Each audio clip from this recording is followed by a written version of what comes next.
Hello everyone, welcome to examinees. This is Ajay Sharma. आज हम logical reasoning और डेटा इंटरप्रिटेशन पर बेस्ड एक सेट डिस्कस करने वाले हैं। ये सेट कैट 2024 में स्लॉट 2 में पूछा गया था। सेट का पीडीएफ लिंक डिस्क्रिप्शन में गिवन है। मैं एडवाइस करूंगा कि आप वीडियो को पॉज करके पहले सेट को खुद सॉल्व करें और बाद में वीडियो सोल्यूशन देखें। ये एक मॉडरेट लेवल का सेट है। आपको अप्रोक्सीमेटली 6 to 7 मिनट्स का टाइम लेना चाहिए। मैक्सिमम 10 मिनट्स आप ले सकते हैं। जानकारी पर एक बार नजर डाल दें। The two plots below give the following information about 6 firms A, B, C, D, E and F for 2019 and 2023. PAT stands for the firm's profits after taxes in rupees crores. ES stands for the firm's employee strength, that is the number of employees in the firm. And PRD stands for the percentage of the firm's PAT that they have spent on research and development. In the plots, the horizontal and vertical coordinates of point representing each firm gives their ES and PAT values respectively. तो यहाँ पर x axis पर हम कह सकते हैं ES values है, यहाँ PAT वैल्यू है 2019, 2023 है।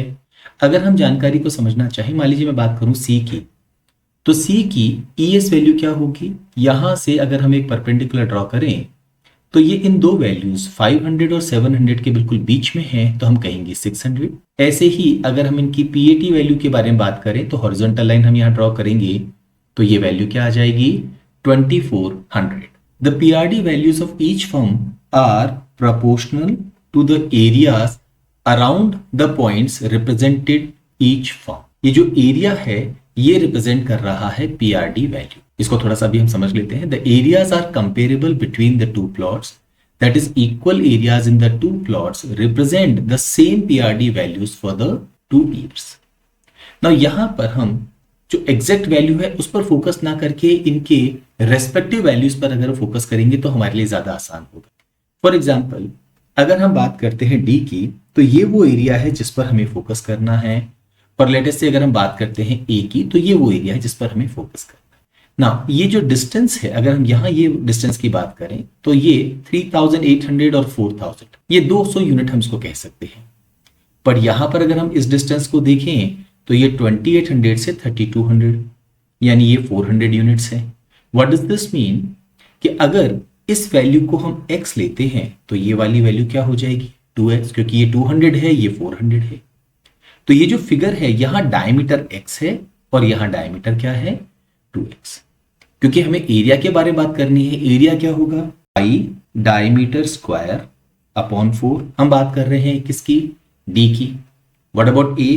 पाई डायमीटर स्क्वायर अपॉन 4। तो यहां पर अगर हम प्रोपोर्शनलिटी की बात कर रहे हैं तो अगर हम इसका रेशियो निकालें तो क्या होगा? ये पाई बाय 4 कैंसिल हो जाएगा। x square is to 4x square, that is ये रेशियो होगा 1:4। इसका मतलब हम इसको यूं समझें कि अगर यहां पर PRD वैल्यू थी 1%, तो यहां पर ये वैल्यू क्या हो जाएगी? 4%। अगर इस वैल्यू को मैं 10% ले लूं तो ये 40% हो जाएगी। दैट मीन्स यहां पर जो PRD वैल्यू है उसका रेशियो सेम है। तो एक बेसिक जानकारी अगर हम समझ में आ जाती है तो फिर हमारे लिए इस तरह के क्वेश्चन में ज्यादा दिक्कत आनी नहीं चाहिए। बस यहां ये ध्यान रखना है कि हमें फोकस करना है डायमीटर पर और डायमीटर के रेशियो पर हम वर्क करेंगे। तो अगर डायमीटर का रेशियो 1:2 है तो जो PRD का रेशियो होगा वो 1:4 होगा। और क्योंकि कंपेरेबल है, अगर मान लीजिए यहां पर कोई 1 है और यहां भी कोई 1 डायमीटर है तो वो रेशियो 1:1 होगा। इसका मतलब है यहां पर जितना परसेंट स्पेंड किया गया है R&D पर, उतना ही परसेंट 2023 में भी स्पेंड किया गया है। क्या क्वेश्चन को सॉल्व करने के लिए हमें सारी वैल्यूज लिखने की जरूरत है? बिल्कुल जरूरत नहीं है। हम क्वेश्चन की रिक्वायरमेंट के हिसाब से ही वैल्यूज आइडेंटिफाई करेंगे। First question, assume that the annual rate of growth in PAT over the previous year, इसको हम रिप्रेजेंट करें ARG से, remained constant over the years for each of the 6 firms. Which among the firms A, B, C, E had the highest ARG? Now सबसे पहले हमें focus करना है सिर्फ किस पर? Firms A, B, C, E पर। ये गिवन है कि जो एनुअल रेट ऑफ ग्रोथ है वो कांस्टेंट रही है सारी फर्म्स के लिए। तो मैक्सिमम अगर हम पता करना चाहते हैं तो वो फर्म होगी जहां पर ओवरऑल जो परसेंटेज इंक्रीज हुआ है PAT में वो हाईएस्ट हो। तो अब हम फोकस करेंगे A, B, C, E firm पर और इनकी पैट जो वैल्यूज है उस पर नजर डालेंगे दोनों ईयर्स में। से शुरुआत करते हैं A के साथ। A फर्म जो है इसकी पैट वैल्यू यहां है 3000 और यहां पर ये वैल्यू हम ले सकते हैं 3900। सो हम कहेंगे 900 का इंक्रीज हुआ है अपॉन 3000। सॉल्व करने की भी जरूरत नहीं है, हम पहले एक बार वैल्यूज लिख लें, देन आगे फोकस करेंगे। नेक्स्ट फर्म कौन सी है? B. What about B here? यहां पर पैट वैल्यू है 2800 और यहां पर है 3800, तो ये इंक्रीज हो गया है 1000 का upon 2800। What about firm C? यहां पर ये वैल्यू है 2400 और यहां वैल्यू है 3000, तो इंक्रीज हुआ है 600 का अपॉन 2400। एंड लास्ट में हम बात कर रहे हैं फर्म ई की।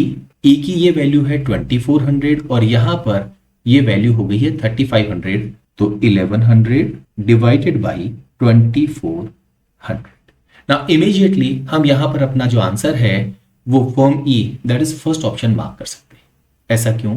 6 4 टाइम्स, ये 1/4 होने का मतलब है 25%। 9000 को 3000 से डिवाइड करूंगा तो 30%। यहां पर अगर इसका 30% निकालता हूं तो वो 84 है। 40% होता है 1120, बट ये वैल्यू 40% से कम है। What about this value? ये वैल्यू 40% से ज्यादा है, बिकॉज इसका 10% 240, तो 40% होगा 960। क्योंकि ये 960 से ज्यादा है, ये 40% से ज्यादा है, तो बाकी सारी वैल्यूज तो 40% से कम है। हमें फाइनल वैल्यू कैलकुलेट करने की जरूरत नहीं है। Immediately first option that is firm E, हम अपना आंसर मार्क कर सकते हैं। Next question, the ratio of the amount of money spend by firm C on R&D in 2019 and 2023। हम फर्म सी के बारे में बात कर रहे हैं। फर्म सी यहां वैल्यू है 2400, फर्म सी की यहां वैल्यू है 3000। ना अब हमें फोकस करना है किस पर? इनके R&D में जो इन्होंने परसेंटेज इन्वेस्ट किया है उसके ऊपर, पर क्योंकि तो प्रोपोर्शनल जानकारी है, तो फर्म सी में हम ये वाला डायग्राम और फर्म सी में हम ये वाला डायग्राम, इस पर फोकस करें तो यहां हम ये कहेंगे कि ये जो डायमीटर है ये हो गया है 400। What about the diameter here? 200 200 and 200, हम ये कह सकते हैं 600 हो गया है। तो डायमीटर अगर यहाँ 400 है और यहाँ 600 है, इसका मतलब यहाँ डायमीटर का रेशियो है 3:2। तो क्योंकि हमें एरिया पर फोकस करना है तो उसको स्क्वायर कर देंगे तो 9:4। दैट मीन्स अगर हमने मान लीजिए यहाँ पर 9% स्पेंड किया है तो यहाँ पर हमने कितना स्पेंड किया है? 4%। क्योंकि हमें एरिया के बारे में बात करनी है, डायमीटर से कंपेयर किया और उसको स्क्वायर कर दिया। हमें बस ये रेशियो पता करना है। यहां पर अगर कैंसिल करें 600 4 टाइम्स, 600 5 टाइम्स, 4 से 4 कैंसिल हो गया है, तो जो हमारा डिजायर्ड रेशियो है वो क्या होगा? 9:5। फर्स्ट ऑप्शन हम अपने क्वेश्चन का आंसर मार्क कर सकते हैं। Next question, which among the firms ACEF had the maximum PAT पर एम्प्लॉई इन 2023? तो अब हमें यहां पर इस डायग्राम पर फोकस करना है। 2023 में सबसे पहले बात करते हैं ए की। यहां PAT है 3900 और एम्प्लॉय स्ट्रेंथ है 1300, तो ए में 3900 डिवाइडेड बाई 1300। नेक्स्ट फर्म कौन सी देखनी है हमें? C. What about C firm? यहां पर PAT है 3000 और ये वैल्यू है 800, तो 3000 divided by 800। What about firm E? E के बारे में बात करें तो ये वैल्यू हो गई है 3500 और ये हो गया है 1400। 3500 divided by 1400। And what about firm F? F जो फर्म है उसकी वैल्यू यहां पर हम लेंगे 3200 और यहां हो गया है 1000। 3200 अपॉन 1000। अगेन हम अपना answer immediately firm C mark कर सकते हैं। ऐसा क्यों? अगर हम सिर्फ शुरुआत की वैल्यूज पर फोकस करें, 35 4 टाइम्स 140 होता है, तो ये 25% है क्योंकि इसका 1/4। अगर हम डेसिमल में करते हैं तो 2.5 यहां पर वैल्यू आएगी। What about here? ये वैल्यू 3.2 है, ये वैल्यू 3 है, ये वैल्यू 3 से बड़ी है। कितनी बड़ी है? 8 3 टाइम 24, 6 लेफ्ट, 3.75, क्योंकि ये 3.75 है जो इन सबसे बड़ी है। फर्म सी, फर्स्ट ऑप्शन हमारे इस क्वेश्चन का आंसर होगा। इस सेट पर based last question, which among the firms CDEF had the least amount of R&D spending per employee in 2023? तो सबसे पहले तो हमें क्या करना होगा, यहां पर हम बात कर रहे हैं फर्म C, D, E और F की। कौन सा ईयर है? 2023। और हमें क्या निकालना है? R&D पर एम्प्लॉय। तो नीचे तो हम यहां पर एम्प्लॉय लिखेंगे और ऊपर हम R&D लिखेंगे। क्योंकि ये प्रोपोर्शनल टर्म है तो अगेन हम रेशियो पर फोकस करेंगे ना। सी पर अगर हम देखें तो एम्प्लॉय स्ट्रेंथ क्या है? ये है 800, तो हम यहां 800 लिखेंगे। What about D? डी पर भी ये स्ट्रेंथ है 800, so just write down 800। What about E? E पर हमारी जो स्ट्रेंथ है, एम्प्लॉय स्ट्रेंथ वो है 1400। और अगर हम बात करें किसकी, एफ की, तो ये स्ट्रेंथ है 1000। तो डिनोमिनेटर की वैल्यू तो आ गई। What about numerator? हमें पहले तो उनका क्या लिखना होगा, पैट। सी के बारे में अगर हम बात कर रहे हैं तो ये वैल्यू है 3000। What about D? ये वैल्यू है 2400। What about E? ई की ये वैल्यू है 3500। And what about F? F की ये वैल्यू है 3200। अब हमें एक काम और करना है और वो है R&D के लिए एरिया पर फोकस करना। नाउ ये सारे एरियाज अगर हम इस गैप को 2 मानते हैं, मान लीजिए इस डायमीटर को, ये डायमीटर ये भी 2 हो गया, यहां भी गैप 2 का है, यहां पर 1 and 1 अगेन ये गैप 2 का है। व्हाट अबाउट बी एंड ई? क्योंकि बी की हमें जरूरत नहीं तो हम फोकस करेंगे ई पर। यहां से यहां वैल्यू देखते हैं तो ये 3 है।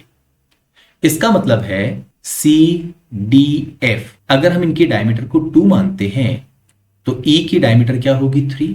तो इनके कॉरेस्पॉन्डिंग एरियाज का रेशियो क्या होगा, स्क्वायर कर दें 4:9।